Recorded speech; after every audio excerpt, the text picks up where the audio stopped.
Northern Ireland. Francis Hughes, member of the outlawed Irish Republican Army, dies after starving himself in a Belfast jail. His death by fasting follows that of Bobby Sands, another IRA inmate and newly elected member of the British Parliament.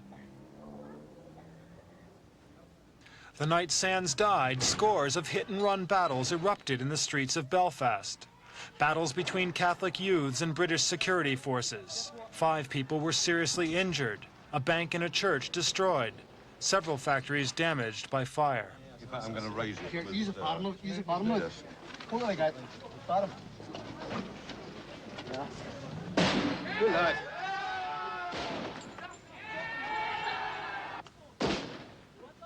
Dozens of cars, trucks, and buses were hijacked, turned into blazing barricades. The British government had refused to meet Sands' demands that he and other Irish Republican inmates be treated as special category prisoners, distinct from common criminals.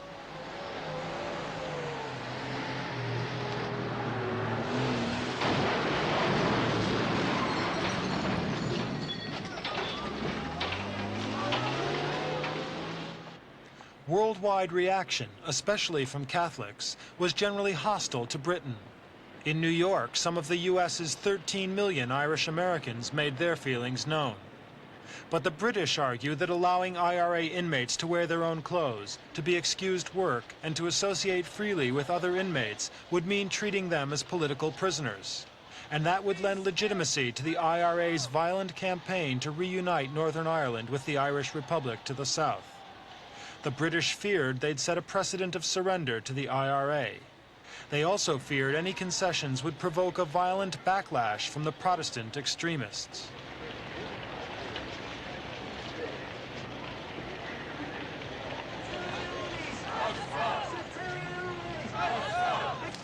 Sands' death had long been expected.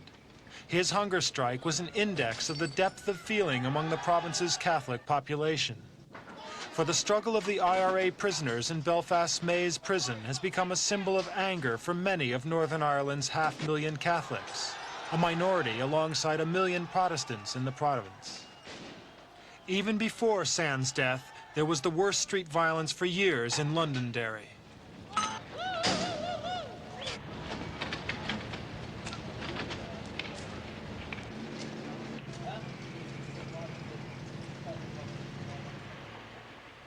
Sands' supporters could claim he'd been vindicated through due democratic process. During his hunger strike, he was elected Member of Parliament in a by-election at Fermanagh, near the border with the Irish Republic. Sands' supporters said then that electing their man would save his life. They were sure the British government would never let a legally elected MP starve to death.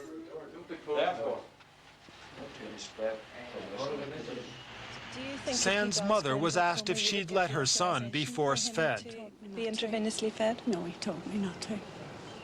It's a sad thing to say, and I would feel I love my son just like any other mother does, but I wouldn't. I can't. He asked me not to, and I've promised him not to. At Sands' funeral, 50,000 Catholics watched the solemn rites of Irish republicanism.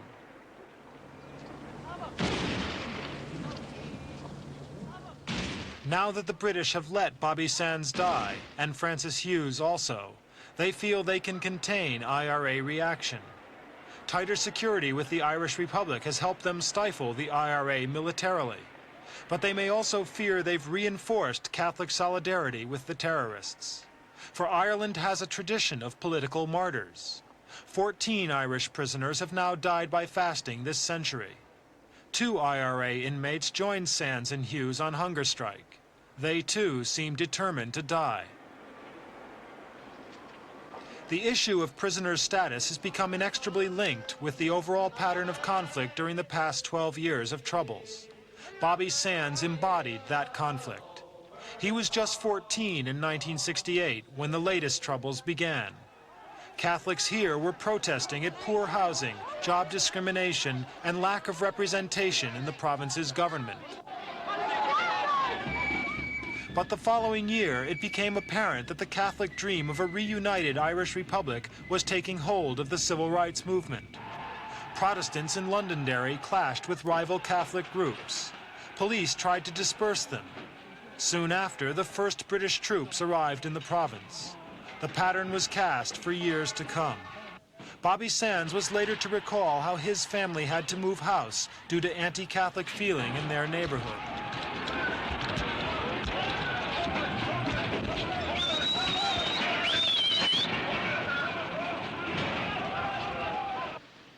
Two years later, the British government introduced internment, prison detention without trial. The Catholic population bitterly opposed this. IRA recruitment rose. IRA hunger strikers in Belfast were demanding political prisoner status. On their behalf, a group of Belfast Republicans handed in a petition to the British Prime Minister. The inmates won. In a critical security situation, the British conceded political status for IRA prisoners. British Northern Ireland Secretary at the time was William Whitelaw, seen here on a visit to Londonderry. To many, the decision seemed a gesture of appeasement, a continuing effort to isolate IRA hardliners from the Catholic population. When Bobby Sands was arrested in 1973, guilty of armed robbery, he served his time as a political prisoner. He was just 19 years old. In the same conciliatory spirit, the British phased out internment. They began releasing internees from Long Kesh in gestures of goodwill. But an IRA bombing campaign in England was to harden British attitudes. In 1976, they withdrew political status for newly convicted IRA prisoners, although inmates already jailed would continue to benefit from the special category. Jailed IRA man Frank Stagg was allowed to die in an English prison after his hunger strike demanding political status there. The British refused to force-feed Stagg. In that year also, Bobby Sands was freed. He returned to jail a few months later on firearms charges. Only this time, he was to have no political prisoner status. As the British cut back IRA terrorism, they gradually withdrew half their troops to just 11,000 men. And so the focus of conflict changed to the propaganda level. The Maze prison became a key battleground as the IRA inmates fought for special category status. 2 years ago, many of them began smearing their cells with their own excrement in the infamous Dirty Protest. They dressed in blankets, refusing to wear prison uniforms.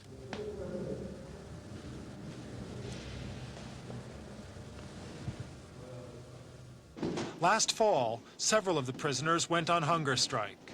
International pressure grew on the British government, pressure for a more humanitarian flexibility on the issue of prisoners' status. So in December, the British government gave what it now claims were only general assurances to the strikers that conditions were improving. The fast ended. But the IRA say the British promised real concessions on issues of prison work and clothing, then went back on those promises. That's why Bobby Sands launched his fatal hunger strike on March the 1st.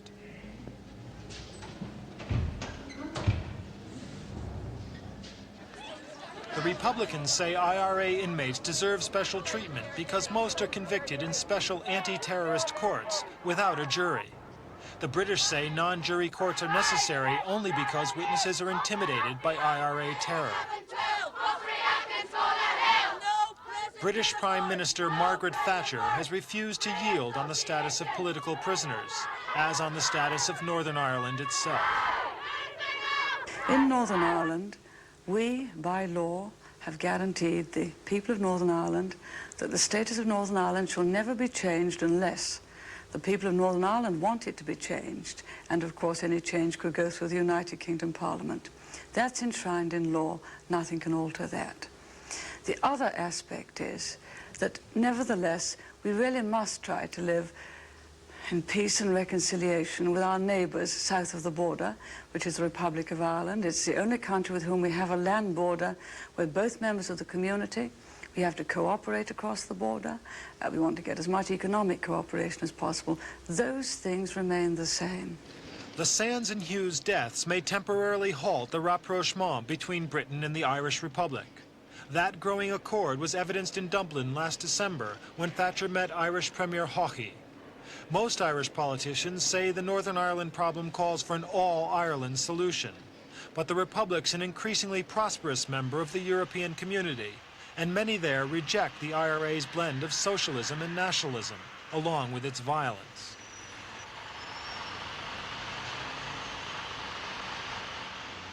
These Northern Ireland Protestants fear British accord with Dublin implies movement toward a united Ireland. Any concession made to the Catholics would have to face a probable Protestant backlash from paramilitary groups like the Ulster Defence Association.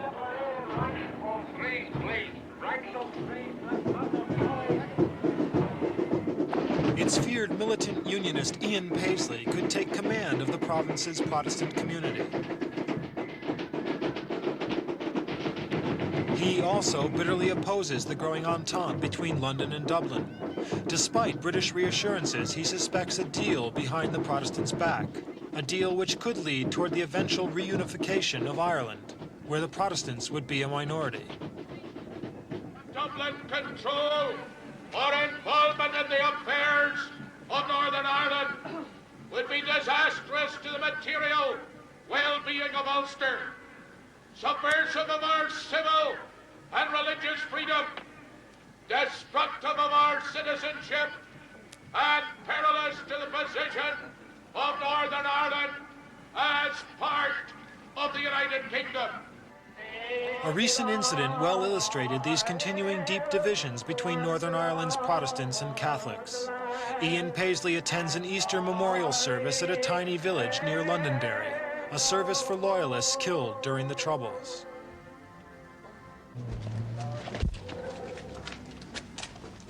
Paisley lays a wreath where one of the Protestants died. We will remember them. We will remember them.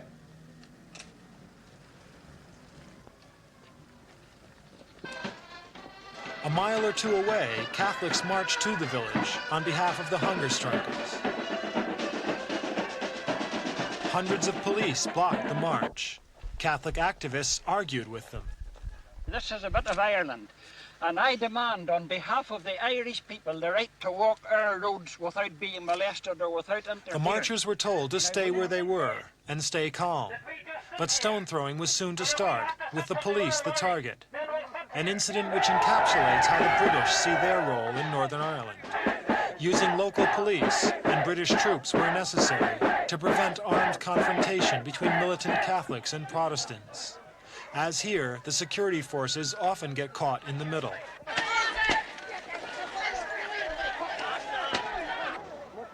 The British also point to the security justification for their presence, the continuing terrorism in Northern Ireland.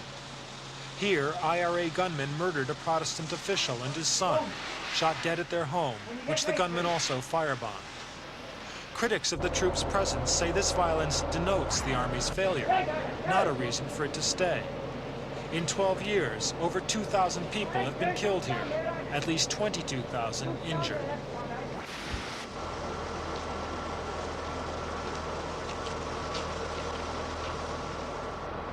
Many Irish Catholics see the British Army as an army of occupation, maintaining Protestant dominance in what they see as their homeland.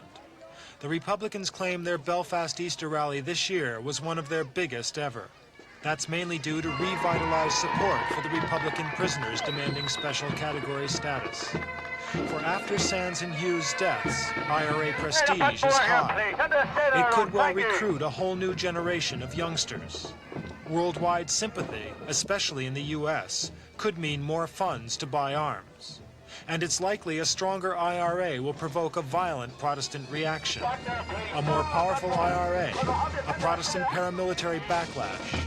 The very results the British wanted to avoid by rejecting the IRA's inmates' demands could well come about by letting them die. This is the British government's dilemma. The Protestants won't move from their part of the United Kingdom, from these 6 counties where they're the majority. The British, despite reassuring the Protestants, may well see an all-Ireland solution as the best approach, however oblique. The Protestants will resist that with force.